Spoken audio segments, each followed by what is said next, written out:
Camp Lejeune, North Carolina, one of the largest Marine Corps bases in the world, where the toughest soldiers in America train, where legends are forged, where the reputation of the Marines themselves is built every single day, and where, on a cold February morning, a major walked into a command briefing wearing a face that nobody recognized.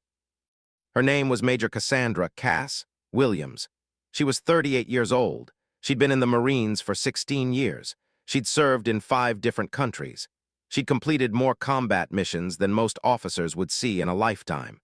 And on this particular morning, she was walking into a room full of decorated officers who had never heard of her. The briefing room was formal, sterile, designed for serious business. Maps on the walls, technology stations, and officers, lots of officers, colonels, lieutenant colonels, senior enlisted Marines with decades of experience, and one lieutenant commander named Derek Morrison who was about to make a serious mistake. Cass set down her briefing materials. She was there to present intelligence on a potential threat in East Africa, a terrorist cell, a possible attack, information that had been gathered through channels so classified that almost nobody in the room had clearance to know how it was obtained. She began her presentation. She spoke clearly. She presented the evidence methodically. She explained the strategic implications. She was in every way professional and competent. And then halfway through, Morrison interrupted her. "Hold on," he said.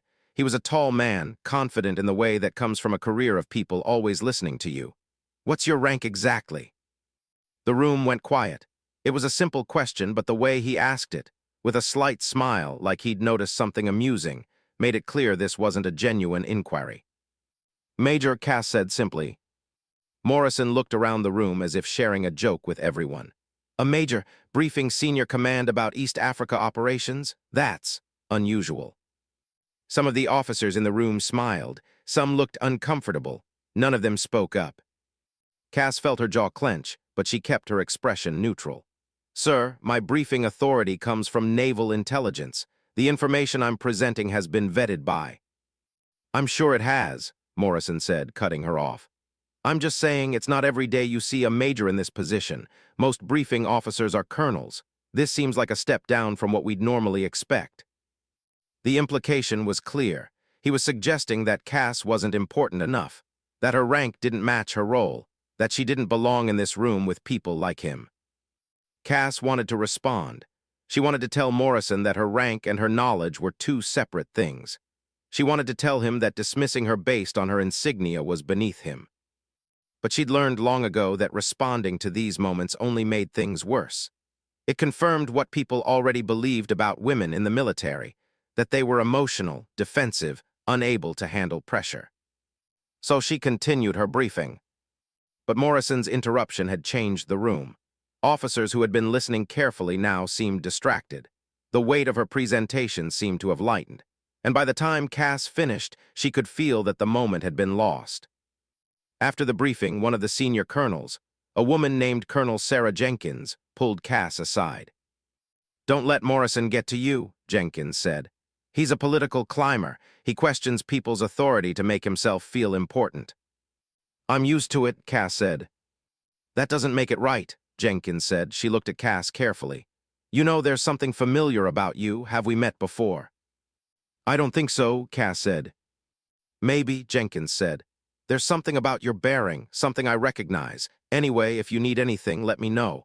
I'll make sure Morrison doesn't undermine you again."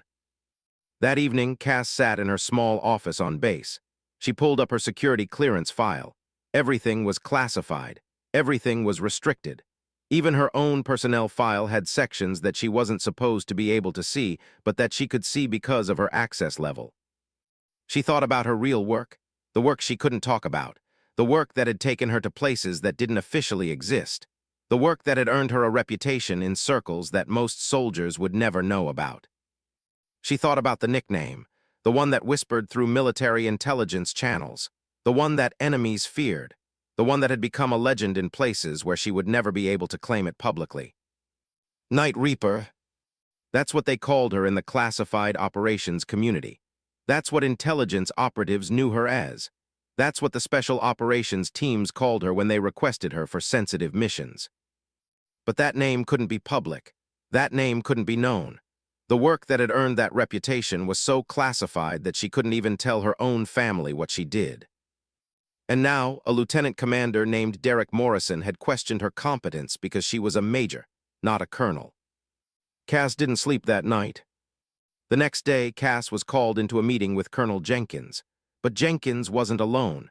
There was another officer there, a man in his 60s, with gray hair and the bearing of someone who had spent his entire life in special operations. His name was General Marcus Stone. He was the commander of United States Special Operations Command, one of the most powerful military figures in the country. Cass came to attention. "At ease, Major," Stone said. "Please sit down, we need to talk." Cass sat, her heart was racing. She had no idea why a general from SOCOM would be meeting with her. "I heard about the briefing yesterday," Stone said. "I heard that a lieutenant commander questioned your competence based on your rank." "It's nothing, sir," Cass said. "I'm used to skepticism." "That's not the issue," Stone said. He leaned back in his chair. "The issue is that Derek Morrison doesn't know who you are, and that's a security problem." Stone pulled out a file, a classified file. He set it on the table in front of Cass. "Tell me," Stone said, "how many operations have you run in the last 5 years?" "I'm not sure I can discuss," Cass began. "You can discuss it with me," Stone interrupted. "I'm your ultimate commanding officer, and I need to understand the scope of your work." Cass's mind raced. This was unusual, this was breaking protocol, and yet it was also clearly authorized. Stone had authority that overrode almost everything. 17 operations, Cass said carefully, in 5 countries with a combined success rate of 96%. "And how many of those operations resulted in the disruption of hostile intelligence networks?" Stone asked. 9, Cass said. "And how many hostile operatives have been detained or neutralized as a result of your work?" Stone asked. Cass hesitated. These were numbers that represented lives, people she'd captured, people she'd dealt with. 43 detained, she said quietly. 22 neutralized. Stone nodded slowly. "You understand why I'm concerned about Derek Morrison questioning your authority?" "No, sir," Cass said honestly. "Morrison is a lieutenant commander. My security clearance is higher than his. My authorization to brief comes from naval intelligence, which is outside his chain of command." "Exactly," Stone said. "Which means Morrison has no basis for questioning you. But more than that, he doesn't understand who you are. He doesn't understand what you've done. And in a special operations environment, not understanding who you're working with can create serious security vulnerabilities." Stone stood up and walked to a window overlooking the base. "Do you know what Night Reaper means to the special operations community?" he asked. Cass felt her blood go cold. "You know the answer to that," Stone continued. "You know exactly what that nickname means because you earned it. 53 confirmed operations, 137 successful outcomes, 22 successful intelligence penetrations that led to the disruption of major hostile operations." He turned back to face her. "You're one of the most valuable assets this country has," Stone said. "And Derek Morrison made you feel small yesterday because he didn't bother to understand what he was looking at." "I can't claim that work publicly," Cass said. "The operations are classified, the people involved are classified. I don't have the authority to." "I understand," Stone said, "and I'm not asking you to violate security, but I am asking you to understand something. The name Night Reaper is known in every intelligence agency in the world. Every hostile actor knows that name. Every terrorist organization has heard rumors about who that might be. And now, I need to make sure that Derek Morrison understands that when he speaks to you, he's not speaking to a junior major. He's speaking to someone who has earned a reputation that extends far beyond his understanding." "How do you do that without classified information?" Cass asked. "I don't know yet," Stone said, "but I'm going to figure it out, because I'm not willing to let one arrogant officer undermine the work that you do, the work that saves lives." 3 days later, Derek Morrison received a message. He was to report to General Stone's office immediately. Morrison had no idea why. He was a rising officer. He was politically connected. He'd done nothing wrong that he knew of. When he arrived at Stone's office, Cass was standing there, and so was Colonel Jenkins. "Lieutenant Commander Morrison," Stone said, his voice sharp as a blade, "I need to discuss your conduct yesterday during a classified briefing." Morrison's face paled. "Sir, I didn't do anything inappropriate. I simply questioned the authority of a junior officer." "You questioned the authority of Major Cassandra Williams," Stone said coldly. "And you did so without understanding who you were questioning." "Sir, with respect, she's just a major," Morrison said. "No," Stone said. "She is not just a major. She is an officer who has conducted more sensitive operations in the last 5 years than you will conduct in your entire career. She has more classified clearance than you do. She has more direct operational experience than you do. And she has a reputation in the intelligence community that your name will never reach." Morrison's face went from pale to red. "I don't understand," he said. "You don't need to understand," Stone said. "You need to understand that you made a mistake. You looked at someone and made assumptions based on their rank instead of their credentials, and you did it in front of senior command." Stone stood up, and Morrison instinctively stepped back.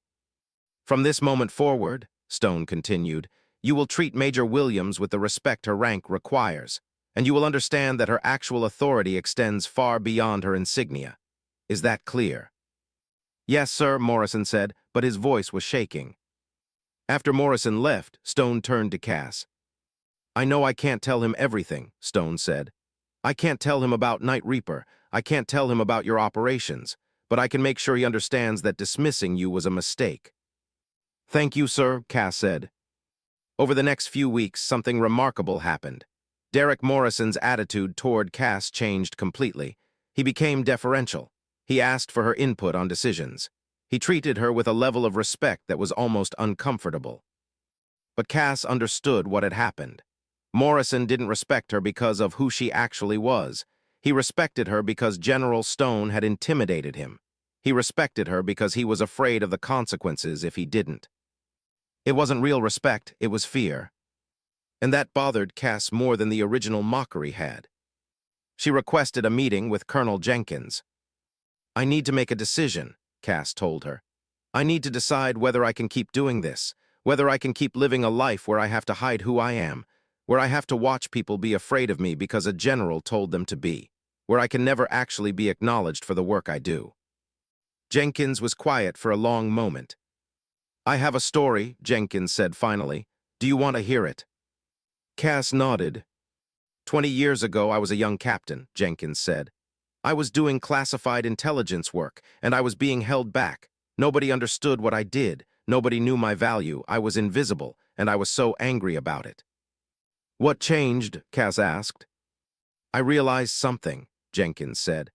"I realized that I couldn't control whether people understood my value. I could only control whether I understood my value. And once I did, once I actually believed in myself without needing anyone else's validation, everything changed." "But they still didn't acknowledge you publicly," Cass said. "No," Jenkins said, "but that stopped mattering because I knew what I'd done, I knew what I'd accomplished, and I knew that the work had meaning even if the world would never see it." Jenkins leaned forward. "Here's what I think you should do," she said. "I think you should let Derek Morrison think that General Stone's intervention was about respect. Let him think that's what motivates you. And meanwhile, you should understand the truth, that your work has value because it's important, not because people acknowledge it." "That's a hard thing to believe," Cass said. "It is," Jenkins agreed. "But it's the only way to keep doing this without it destroying you." 2 months after General Stone's intervention, Cass was assigned to a classified operation in Southeast Asia. It was a sensitive mission. It involved intelligence gathering in a country that officially was an ally. It involved operatives working undercover.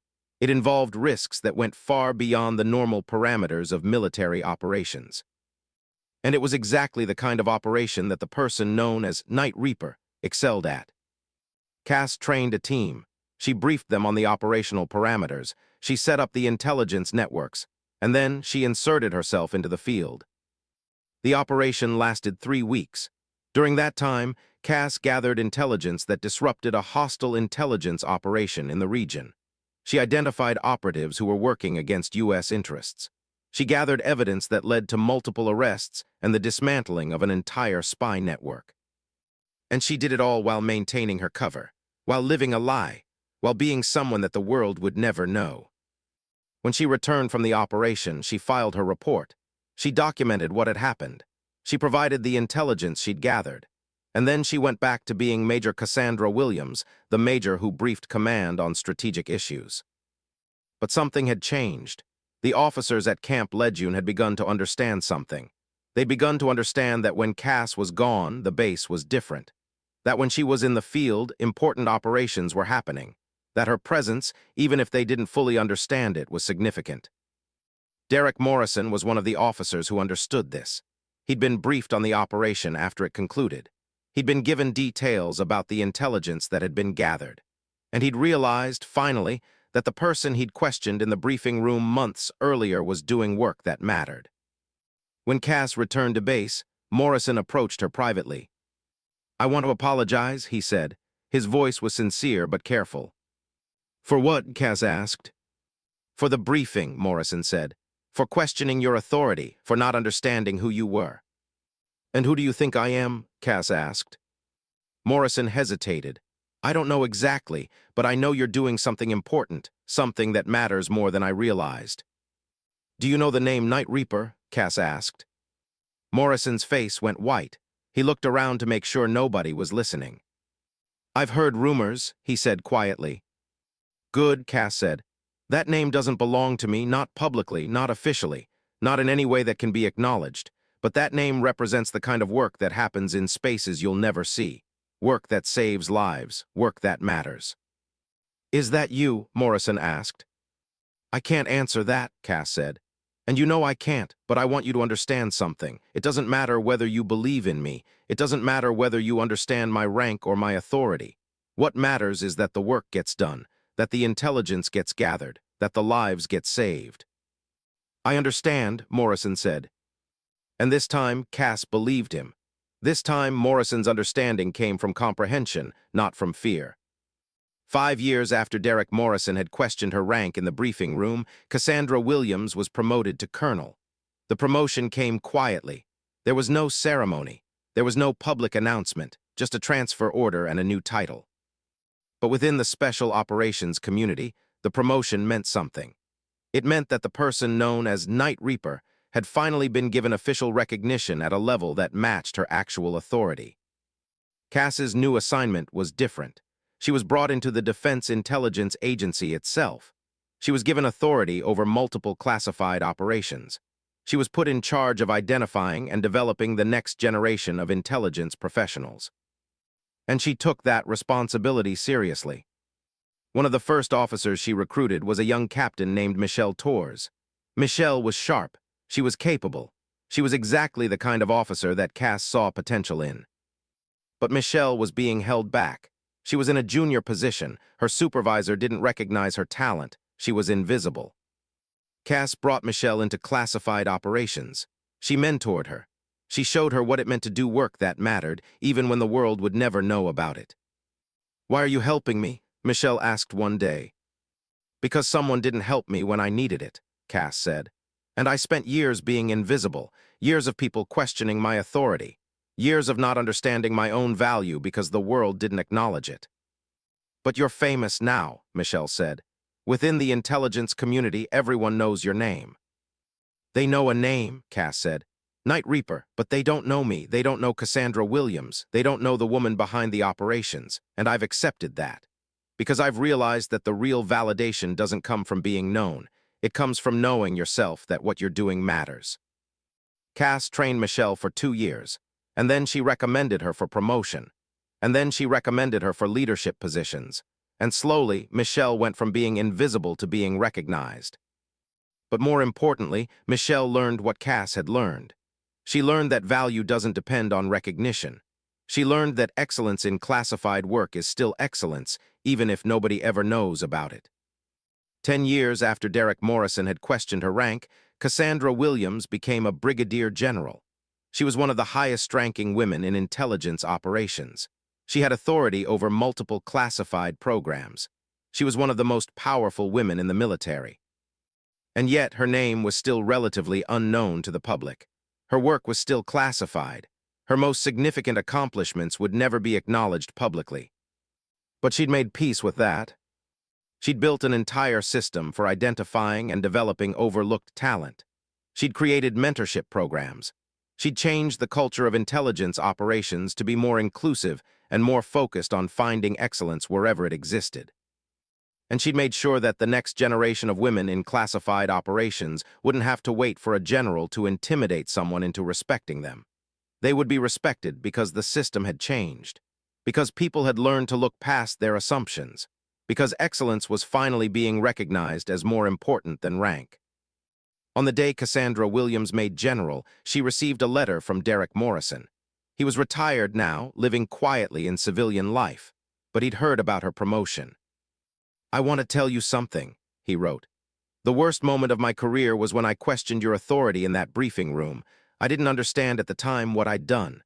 I didn't understand who I was speaking to, and I didn't understand that my skepticism was a reflection of my own ignorance, not your lack of qualification. I learned something from you," Morrison continued. "I learned that assumptions are dangerous. I learned that rank is not the same as authority. I learned that the most important work is often done by people we'll never fully understand or recognize. I'm sorry for the pain I caused you, but I'm grateful for what you taught me." Cass read the letter and felt something shift inside her. Morrison's apology wasn't about validation. It wasn't about him finally understanding that she'd been right all along. It was about him understanding himself, understanding his own limitations, understanding that the world was more complex than he'd once believed. That, Cass realized, was the real victory, not that Derek Morrison finally respected her, but that Derek Morrison had grown, that his encounter with her had changed him, that he'd become a better person because he'd been forced to confront his own assumptions. Years later, when people asked Cassandra Williams about her career, about the moment that had defined her, she always told them about Derek Morrison. "He was rude," she would say. "He was disrespectful. He questioned my authority without understanding the basis for that authority, and in doing so, he taught me something important. He taught me that respect isn't something you demand," she continued. "Respect is something you earn through your work and your character, and sometimes the most important moment of someone's life is the moment when they finally understand that they were wrong." Cass created a scholarship program in her name, not a military scholarship, but a civilian one, a program designed to identify young women who were interested in national security and intelligence work, a program designed to make sure that the next generation understood that there were paths forward, even in invisible fields, even in work that the world would never acknowledge. She spoke at military academies. She told her story, not the classified parts, those would always be secret, but the human parts, the parts about being dismissed, being questioned, being invisible, and learning to understand that visibility and value were not the same thing. And she told young officers, especially young women, something important. "You don't need someone to stand up and salute you to have value," she would say. "You don't need the world to know your name. You don't need public recognition. What you need is to understand in your own heart that what you're doing matters, and you need to surround yourself with people who understand that too." When Cassandra Williams finally retired from the military, she had served for 30 years. She'd run hundreds of operations. She'd trained thousands of officers. She'd changed the culture of intelligence operations. And she'd done it mostly in darkness, mostly in silence, mostly unknown. But she'd never questioned her own value. And that, in the end, was the greatest legacy she could leave. Not that she'd become powerful, but that she'd shown others how to be powerful without needing the world to watch. The person known as Night Reaper would fade from the classified operations community. Her work would be archived. Her achievements would be recorded in systems that only a few people would ever see, and the world would never fully understand what she'd accomplished. But that was okay, because Cassandra Williams had learned the truth. She'd learned that the most important victories are the ones you can't tell anyone about, that the most meaningful work is the work that's done in the shadows, that the truest measure of success isn't how many people know your name, but how much good you've done for the people you've served. And that knowledge, that understanding, was worth more than any public recognition ever could be. Derek Morrison's moment of mockery had led to something profound. It had led to the beginning of Cassandra's journey toward understanding herself. It had led to a conversation between two people, one asking if the other belonged, and the other realizing that belonging wasn't about other people's permission. It was about your own conviction. And that conversation, that moment, echoed through generations, through Michelle Torres, through every officer that Cass mentored, through every young woman who learned that there was a path forward even if the world would never see you walking it. Night Reaper had become a legend, but the legend wasn't about fame or recognition. It was about something quieter and more powerful. It was about a woman who'd learned to define herself rather than waiting for the world to define her. And that, in the end, was the only validation that mattered.